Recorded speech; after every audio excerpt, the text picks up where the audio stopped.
We have RFK Jr.'s confirmation hearing. There were some very important moments, big fireworks, and we should talk about it. Because Trump's nominee for health secretary has easily become one of the most controversial because of his long history of pushing vaccine skepticism and other debunked unscientific claims, which is also why we've seen countless medical professionals, groups, and other experts vocally opposing his confirmation. And unsurprisingly, this first hearing before the Senate Finance Committee has been highly anticipated, and it's the #1 trending thing on X right now. Though I will say there were two separate tones being set before the hearing. One, as you had right-wing commentators and billionaires alike saying that any Republican that votes against RFK Jr. is going to get primaried, or they're going to throw money and attention to primary anyone that doesn't get in line. And then separately, on the other side, you had this absolutely scathing letter from his cousin, former Ambassador Caroline Kennedy. And there, she described RFK Jr. as a predator who is addicted to attention and power, with her then accusing him of leading his other family members down the path of drug addiction while going on to misrepresent, lie, and cheat his way through life, and adding, Bobby preys on the desperation of parents of sick children,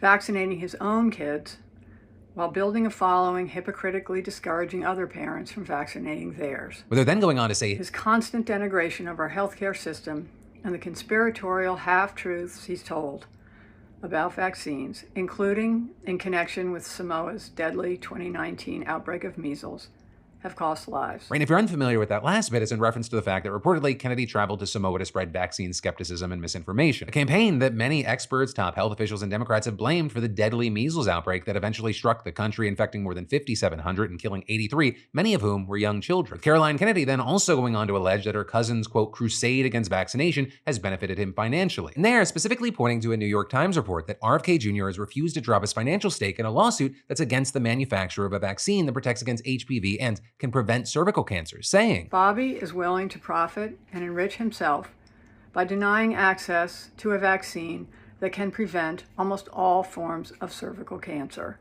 and has already been safely administered to millions of boys and girls. Right, and I also mention that because many of the points made in Caroline Kennedy's letter were brought up by Democrats during the hearing today. A hearing where we saw the committee's ranking member, Senator Ron Wyden, kicking things off in his opening statement by absolutely ripping into RFK Jr. The receipts show that Mr. Kennedy has embraced conspiracy theories, quacks, charlatans, especially when it comes to the safety and efficacy of vaccines. This is the profile of someone who chases money and influence wherever they lead, even if that may mean the tragic deaths of children and other vulnerable people. Now, Kennedy, for his part, spent much of the hearing hitting back against the various allegations he's faced, with him arguing repeatedly that he isn't anti-vaccine, that he just wants people to know what he says are the facts about immunization, with him first asserting that claim in his opening statements, which then prompted a protester to start yelling before getting dragged out of the room. News reports have claimed that I'm anti-vaccine or anti-industry. I am neither.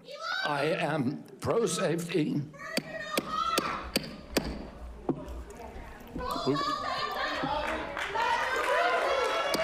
With him then continuing, I believe that that vaccines play a critical role in healthcare.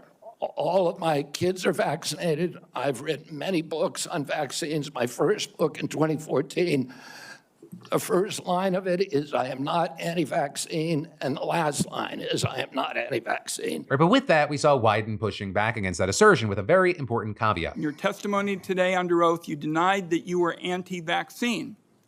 But during a podcast interview in July of 2023, you said, quote, no vaccine is safe and effective. In your testimony today, in order to prove you're not anti-vax, you note that all your kids are vaccinated. But in a podcast in 2020, you said, and I quote, you would do anything, pay anything to go back in time and not vaccinate your kids. Mr. Kennedy, all of these things cannot be true. So, are you lying to Congress today when you say you are pro-vaccine? Or did you lie on all those podcasts? We have all of this on tape, by the way. Yeah, Senator, as you know, because it's been repeatedly debunked, that statement that I made on the Lex Friedman podcast was a fragment of the statement. He asked me, are there vaccines that are safe and effective? And I said to him, some of the live virus vaccines are. And I said, there are no vaccines that are safe and effective, and I was going to continue for every person. Every medicine has people who are sensitive to them, including vaccines. Right, so He interrupted me at that point. Now, a few things to note here. First of all, RFK Jr. didn't address Wyden's claim that he later said he regretted vaccinating his children. And second of all, I just want to show the full clip that Kennedy is talking about. Difficult question. Can you name any vaccines that you think are good? I think some of the live virus vaccines are probably averting more problems than they're causing. There's no vaccine that is, safe and effective. Those are big words. So I'll let you use your judgment there, but even if you buy his argument, there are also other countless times on the public record that RFK Jr. has expressed anti-vaccine sentiments. In fact, we saw a new analysis by the Washington Post finding that Kennedy has, quote, criticized vaccines more broadly in at least 114 appearances, calling them dangerous, saying the risks outweigh the benefits, and making misleading claims about vaccine safety testing or discrediting vaccine efficacy. Beyond that, Wyden also noted the actions Kennedy has taken to undermine essential vaccines, with Kennedy's response once again being interrupted by a protester. in May of 2021, you petitioned the Food and Drug Administration to not only block Americans from having access to the COVID vaccine, but to prevent any future access to the life-saving vaccine. Are you denying that? Your name is on the petition.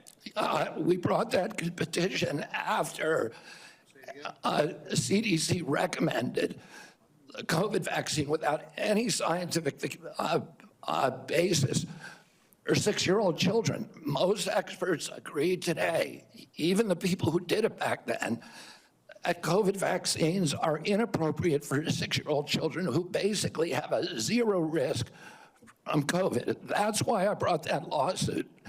I don't want to, I want to emphasize Mr. Kennedy, the facts. Now with that, it's important to point out that his claim there about 6-year-olds not being at risk for COVID, that's false. You can definitely argue less at risk than other groups, but according to the CDC, 81 kids between 5 and 19 died of COVID in 2023. That's actually higher than the annual death tolls for other childhood diseases like hepatitis A and rubella before widespread vaccination. Additionally, even though we see him claiming to be concerned about the children, the petition that Kennedy filed reportedly tried to block the COVID vaccine for all Americans, not just those under 6. But I digress, right? Going back to the hearing, of course, Wyden was just one of the many Democratic senators who questioned RFK Jr. on his questionable past claims. You have started a group called the Children's Health Defense. You're the originator. Right now, as I understand it, on their website, they are selling what's called onesies. These are little things, clothing for babies. One of them is titled Unvaxxed, Unafraid. Next one, and they're sold for $26 a piece, by the way. Next one is No Vax, No Problem. Now, you're coming before this committee and you say you're pro-vaccine. Just want to ask some questions. And yet your organization is making money selling a child's product to parents for $26, which casts fundamental doubt on the usefulness of vaccines. Can you tell us now that you will, now that you are pro-vaccine, that you're going to have your organization take these products off the market? Senator, I have no power over that organization. I'm not part of it. I resigned from the board. Yeah, that was just a few months ago. But there's also saying things like this exchange between Kennedy and Senator Michael Bennet. So I'm asking you yes or no, Mr. Kennedy. Did you say that COVID-19 was a genetically engineered bioweapon that targets black and white people but spared Ashkenazi Jews and Chinese people? I didn't say it was deliberately targeted. I just quoted an NIH-funded and NIH-published study. Did you say that Lyme disease is highly likely a materially engineered bioweapon? I made sure I put in the highly likely. Did you say Lyme disease is a highly likely militarily engineered bioweapon? I probably did say that. Did you say that exposure to pesticides causes children to become transgender? No, I never said that. Okay, I have the record that I'll give to the chairman, and he can make his judgment about what you said. This matters. It doesn't matter what you come here and say that isn't true, that's not reflective of what you really believe, that you haven't said over decade after decade after decade, because unlike other jobs we're confirming around this place, This is a job where it is life and death. Now again, I want to show some of the clips Bennett is referencing here. The first one, he flags about RFK Jr. floating the argument that COVID is ethnically targeted. That was published last year by the New York Post, and here's what he said. COVID-19 is targeted to attack Caucasians and black people. The people who are most immune are Ashkenazi Jews and Chinese. Now with that, RFK Jr.'s claims have been dismissed by scientists, and the main study that he repeatedly referenced to back his claims, it didn't say the virus targets racial or ethnic groups. And as for Bennett's question about whether Kennedy said pesticides cause children to become transgender, here's the clip he's referring to. I think a lot of the problems we see in kids, and particularly boys, it's probably underappreciated that how much of that is coming from chemical exposures, including a lot of the sexual dysphoria that we're seeing. They're swimming through a soup of toxic chemicals today, and many of those are endocrine disruptors. There's atrazine throughout our water supply. Atrazine, by the way, if you in a lab put atrazine in a tank full of frogs, it will chemically castrate and forcibly feminize every frog in there. If it's doing that to frogs, there's a lot of other evidence that it's doing it to human beings as well. Also, another topic that was hit on a lot was RFK Jr.'s stance on abortion, which he has flip-flopped on repeatedly. In the past, and as recently as a few years ago when he was running for president as a Democrat, Kennedy voiced his support for abortion, but he has since changed his position to echo Trump's anti-abortion stance, a fact that was flagged by many Democrats, including Senator Maggie Hassan. When was it that you decided to sell out the values you've had your whole life in order to be given power by President Trump?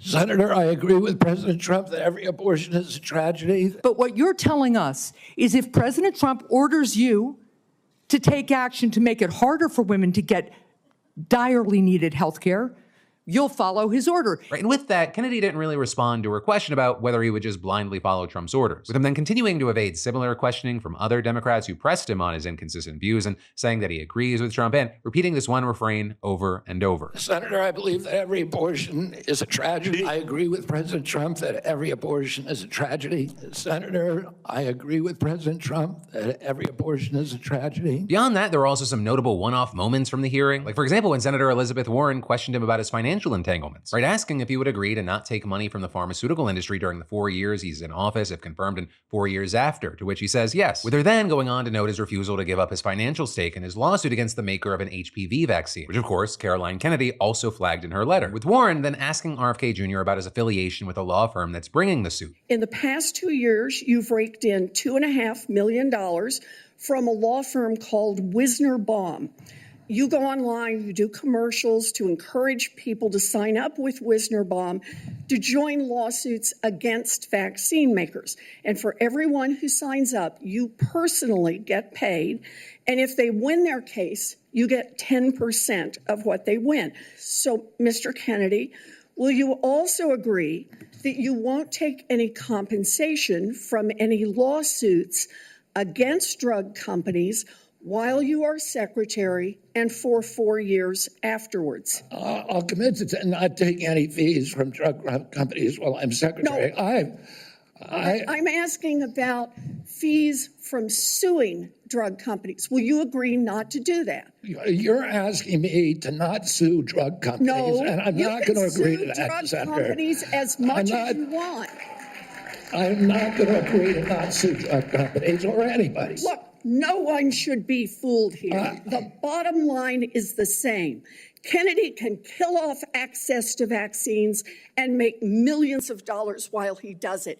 Kids might die, but Robert Kennedy can keep cashing in. Now, with everything here, you may have noticed that all the clips that we've been playing, they've been from Democrats. And that's largely because Republicans just kind of praised him and asked softball questions that allowed Kennedy to cue up his comfortable talking points about chronic disease and how food impacts health. Though I will say there were some notable exceptions, like Senator Bill Cassidy, who had a tense exchange with Kennedy over Medicaid and Medicare. Right? And Cassidy asked Kennedy some pretty straightforward questions about these two incredibly important programs that you would expect the health secretary to be able to answer. And with that, we saw the former president of Doctors Leaders for America, who was at the hearing, telling reporters afterwards that it was clear that RFK Jr. did not know basic facts about these enormous health programs that he would be supervising. Right? In that interaction with Cassidy, it is super important for a few reasons. First of all, Cassidy is one of the Republicans who could vote against Kennedy's nomination. What's more, he'll also lead Kennedy's second confirmation hearing tomorrow before the Senate Health Committee. And at that hearing, it's expected that RFK Jr. is going to be pressed even more extensively on his knowledge of Medicaid, Medicare, and other key health programs. So we'll have to wait to see how that's actually going to play out tomorrow. And so I'll end here with two things. One, of course, with everything that we're covering here, it was from a huge hours-long hearing, and I can't hit on every highlight, so I'm going to include coverage if you want to watch down below. And two, with everything that we just talked about with this hearing, I'd love to know your thoughts in those comments. Hey, thanks for watching, and I hope you enjoyed this clip from the full Philip DeFranco show. And also, a big thanks to Squarespace for sponsoring our Clips channel. Turn your passion into profit over at squarespace.com/Phil, or use the QR code. Because whether you're launching a business or a lucrative side hustle, your website is your digital business card. It's the only space where you control the story, no algorithms or distractions. And with Squarespace, it's so easy because they got a ton of stunning professional templates with drag and drop editing that makes site design incredibly simple, no coding required. So get started for free at squarespace.com/Phil, or scan the QR code on screen and use code Phil for 10% off when ready to launch. Squarespace.com/Phil.